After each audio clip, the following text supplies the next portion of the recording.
So this all started when my buddy Greg and I decided that adulthood was overrated and what we really needed was a treehouse. Not for any kids, mind you, just us, two grown men with a dream and access to power tools. We scoped out the perfect tree in Greg's backyard, drew up some extremely questionable blueprints on a pizza box, and were about halfway through arguing about whether the trapdoor should be ninja-sized or pizza-sized when the HOA president materialized out of nowhere. I swear she can smell unsanctioned fun within a 50-yard radius.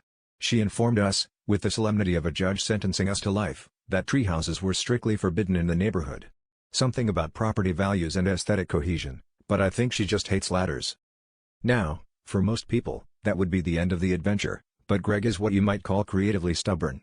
That night, over a couple of beers and a YouTube tutorial on tiny homes, inspiration struck: if we couldn't put a fort in a tree, we just put one on something mobile.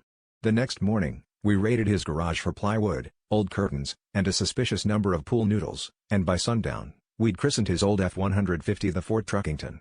We even made a flag out of an old beach towel that said "No girls allowed," which his wife found hilarious until she realized she was now technically banned from her own driveway.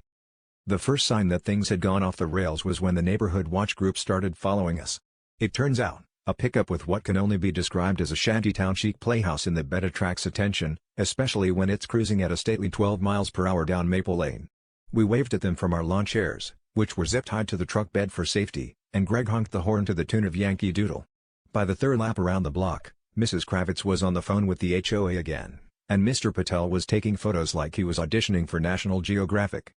We finally parked the Fort Truckington in front of Greg's house, right next to the "No Unauthorized Structures" sign the HOA put up that morning.